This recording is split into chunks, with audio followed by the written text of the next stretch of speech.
दूसरा एक टॉपिक था एक्सटर्नल बेंचमार्क।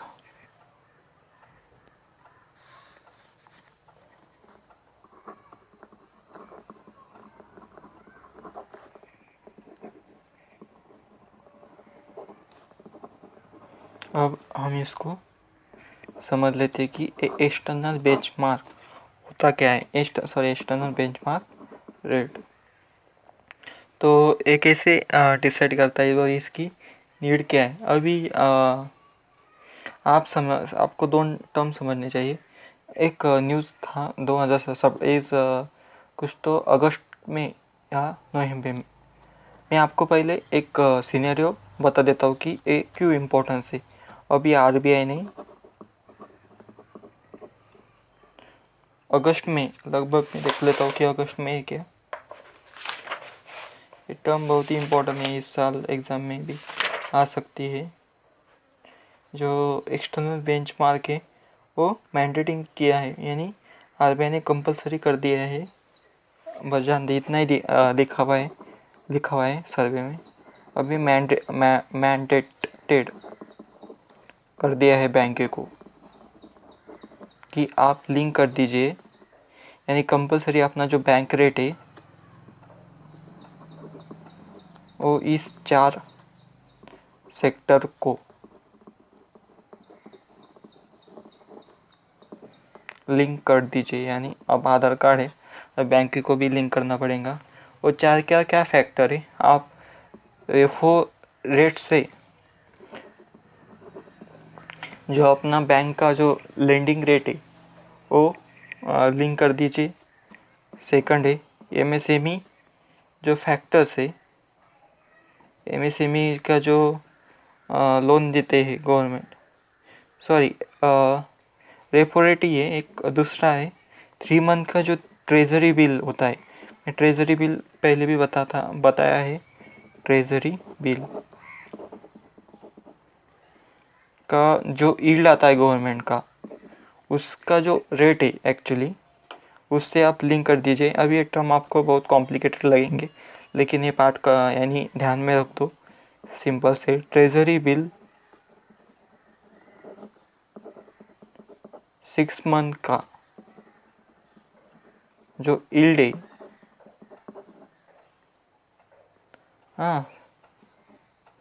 जो यील्ड है आप उससे लिंक कर दो। और चौथा है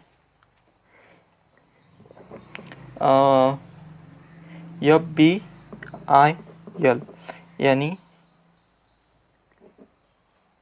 FBIL यानी क्या होता है कि जो बेंचमार्क, ये जो फॉरेन बेंचमार्क इंडियन लिमिटेड जो है, ये एक कंपनी है, तो ये डिसाइड करते हैं एक्चुअली रेट क्या होना चाहिए और कुछ नहीं। ऐसा ये 4 टर्म में आप इसको लिंक कर दिया है। एक्चुअली आपको ये देखना पड़ेगा कि एक्सटर्नल बेंचमार्क रेट होता क्या है और इसको आरबीआई ने क्यों बोला कि आप कंपलसरी कर दो। इसका मेन इशू मैं आपको अभी बता देता हूँ। इसकी नीड क्या थी। अभी आरबीआई ने अगस्त में क्या किया था, आरबीआई ने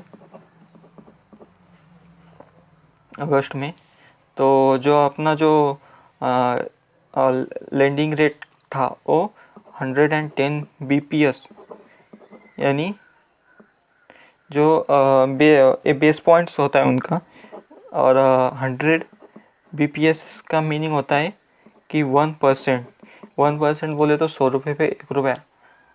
तो आप इतना बैंक ने आरबीआई ने बैंक को लेंडिंग रेट कम कर दिया, लेकिन बैंक ने क्या किया पता है क्या, वो सिर्फ 35 बीपीएस ही उसको कम कर दिया। इसको क्या हो रहा है कि एक्चुअली बेनिफिट किसको हो रहा है, बैंक को, ना कस्टमर को। तो आरबीआई ने क्या बोला कि आप ये 4 जो बात है इसको आप क्या कर दो, लिंक कर दो अपना जो लेंडिंग रेट है कंपलसरी। पहले था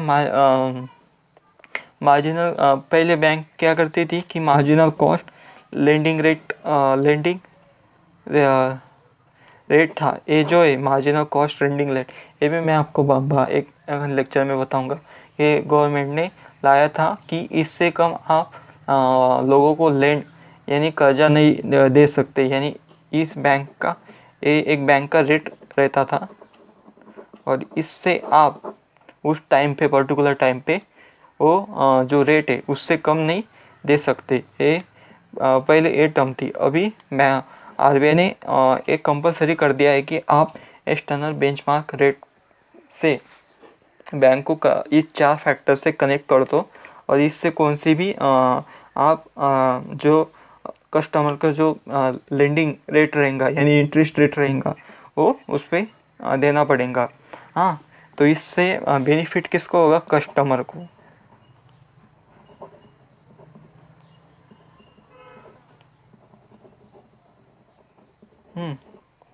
तो ये इम्पोर्टेंस फैक्टर्स है। अभी हम देखते हैं कि बैंक की जो हेल्थ है, बैंक की जो हेल्थ है बैंक की वो हम देख लेंगे। अभी सादी सादी टर्म है, इसमें कुछ ये नहीं है। जो एनपीए बैंक का वो 9.3% से 3.7% हो चुका है। इसका रीज़न है इंसॉल्वेंसी एंड बैंक्रप्सी कोड। ये क्या कोड है, मैं अलग लेक्चर में आपको जो डिटेल पॉइंट्स है एक्चुअली उसमें बताऊंगा, और इससे कैसे डिफरेंट बैंक को फ़ायदा हुआ है और ये कैसे प्रोसेस चलती है ये भी बताऊंगा, क्योंकि अभी बताया तो ये बहुत ही डिटेल हो जाएगा। अलग है पीसीआर। ये क्या है कि पीसीआर क्या है नॉर्मली कि जो बैंक है अपना अभी कुछ जो डेप देती है कस्टमर को वो लॉस हो जाता है, तो वो कुछ साइड में रखना, लॉस जो होता है लोन वो साइड में केप्ट यानी रखना पड़ता है। तो उससे क्या कहेंगे हम? पीसीआर। तो उससे नॉर्मल लैंग्वेज में क्या कहेंगे? पीसीआर। अभी आप कहेंगे कि बैंक का पीसीआर क्या है, तो ये सितंबर में 61% इतना था। लेकिन ये किससे पता है क्या? ये अपने इक्विटी से, यानी पूरे जो बैंक के जो लोन रहता उससे नहीं, तो उनके जो इक्विटी है, ये अभी क्लेरिफाई तो नहीं है मेरे, पर इक्विटी जो बैंक की इक्विटी यानी बैंक का जितना खुद का पैसा है उससे साइड में कितना आप लॉस का जो लोन है वो साइड में रखते हैं। खुद के बैंक का शेयर, हाँ, बैंक का शेयर नहीं, लोगों का पैसा। ओके, तीसरी टर्म है लिवरेज रेशो। लिवरेज रेशो भी बहुत आसान टर्म है। ये क्या है? ये रेशो है डेट टू इक्विटी। इक्विटी यानी यहाँ पे कौन से होंगे? अभी इक्विटी की बोले तो बैंक पे कितना कर्जे आए। अभी आप देख सकते हैं कि जो येस बैंक है तो बहुत ही काम से चली गई है, तो जो येस बैंक है तो उस पे कितना कर्जा है।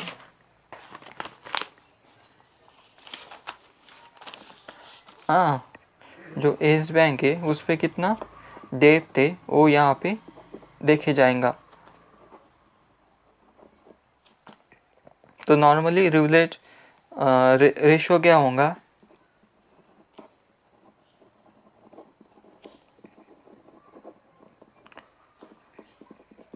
डेप्ट टू कैपिटल। कैपिटल बोले तो कैपिटल और इक्विटी, यानी यहाँ पे बैंक का शेयर होगा, नहीं का नहीं कैपिटल म्हणजे बैंक के पास कितना पैसा है वैसा नहीं, बैंक ने कितना डेप यानी बैंक पे कितना डेप्ट है, बैंक ने का कितना कर्ज लिया है खुद पे, और उनका कितना शेयर है और कितना कैपिटल है टोटल बैंक का, वो यहाँ पे देख लिया जाता है।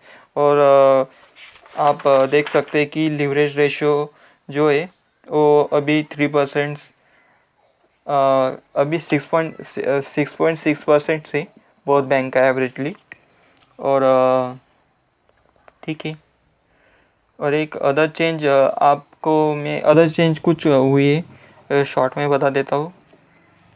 ये बहुत इंपॉर्टेंट है। एक है housing finance company transfer from, हाँ, जो हाउसिंग फाइनेंस कंपनी है ना, ये हाउसिंग फाइनेंस कंपनी क्या होती है कि जो मेनली हाउस लोन पे फोकस करती है। तो अभी क्या है कि इसको कंट्रोल कौन करता था, नेशनल हाउसिंग बैंक। तो ये अभी इसको कंट्रोल कौन करेगा, RBI। एक चेंज हो गया है। दूसरा चेंज क्या हो गया है, अभी नॉन बैंकिंग फाइनेंस कंपनी जो है अभी उसको नॉन बैंकिंग फाइनेंस कंपनी आपको बताई होगा कि इलिप्स यानी ILNFS का जो फ्रॉड हुआ था बहुत बड़ा, तो उसके कारण गवर्नमेंट ने national non banking financial company का जो एक्ट है वो अमेंड किया था और उसमें चेंजेस किए थे। पहला चेंज क्या किया था कि रिमूव डायरेक्टर, जो NBFC का जो डायरेक्टर है उनको हम रिमूव कर सकते हैं। इसकी पावर किसको दे दी, RBI को। और कौन सा एक्ट अमेंड किया, 1934 का, इसको अब पावर दे दी है। दूसरा चेंज क्या किया है, जिनको नॉन बैंकिंग फाइनेंस को लिमिट अब कितनी कर दी है, 100 करोड़ की। पहले कितनी थी, 2 करोड़। ओके।